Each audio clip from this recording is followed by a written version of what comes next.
We're the Millers. They turned us into killers. Now you'll feel their pain.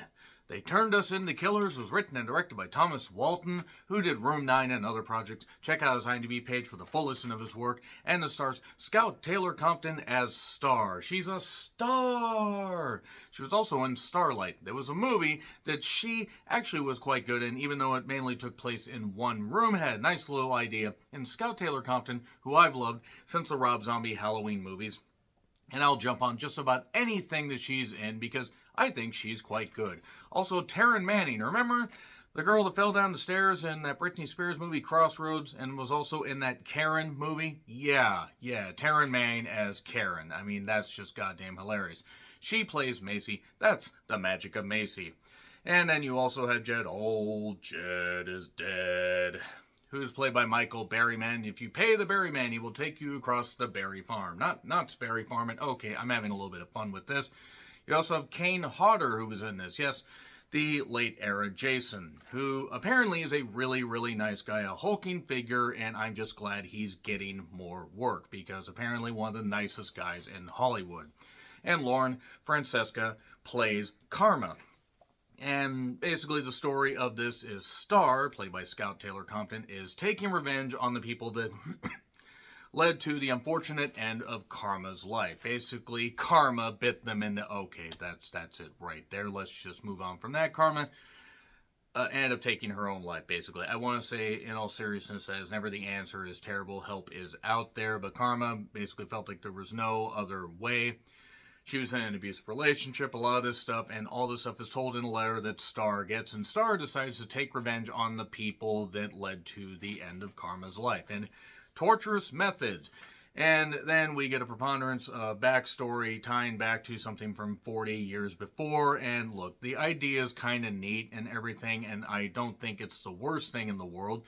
This definitely isn't the worst movie I've seen this year. A couple neat little things, and the cast is fine for what it is. Unfortunately, the concept is about this big, and they try to stretch it out to 85 minutes. While it has a couple neat little moments, it also is tonally inconsistent. It will jump back and forth in time, and yes, you want to tell the narrative, give little pieces, and then tie it back to this. But it doesn't utilize its cast very well.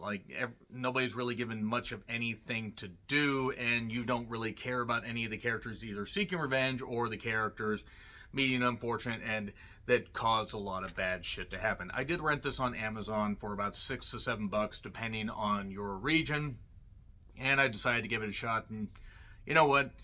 Never hurts. You never know if you're going to be surprised by a film like this. That being said, it was what it was. And no, the acting wasn't all that great. The writing was okay. And again, the idea was good. But the execution was just kind of there. It also just kind of suddenly hard cuts to the end. So the movie overall is a bit of a misfire. Okay, a massive misfire.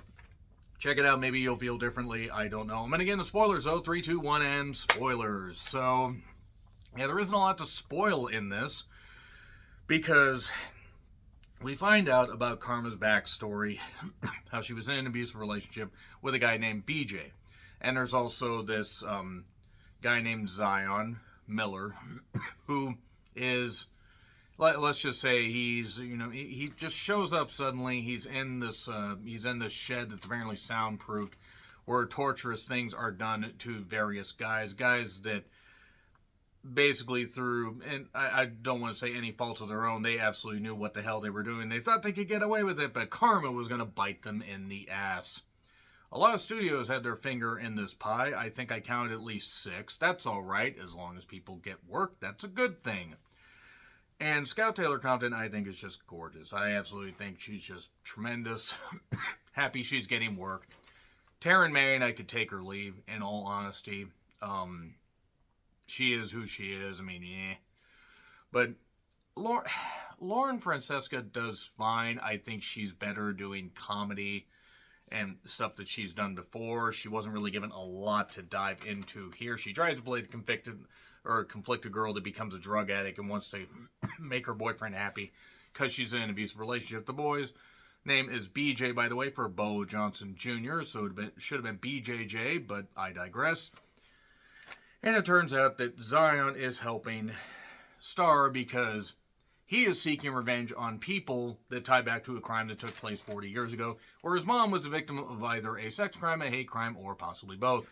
And the dad has been in institution for a while. And Zion basically just full-on confesses that that he's been doing this stuff, and the dad says, "Don't worry, son, it's over. It's completely over." All this stuff is told within like a 30-minute period, by the way.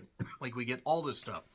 We also get a bit of a side story with the detective investigating why all these bodies are being dumped and what's going on and everything. And I didn't know that detective, that was not good. I have nothing against the actress personally, but not good dialogue, not good delivery. The cop stuff was very, very tacked on. I mean, it does answer the question, are the cops, actually going to do anything about this? And they don't really end up doing anything because people just end up dying. Now, these people deserve to die because of the horrible stuff they did, but yeah, it just ends up heaping on this stuff and you don't care. You just don't care. It just feels like it's just jutting around a whole bunch. He did confess to that one of the funniest lines, they created him. He puts on the hood and everything like the other guys had the hoods on when they attacked, Miller's father and especially the mother. It's like, that's why I made the murder bench, which was one of the funniest lines of the goddamn movie.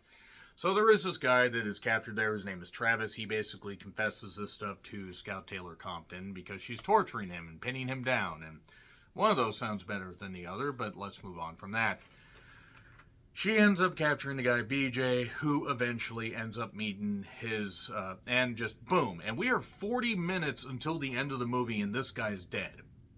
And he was the main person that caused this whole thing, or at least so we thought. So Travis basically confesses for about a week, seemingly. He has pissed himself by this point, and a whole bunch of other stuff going on.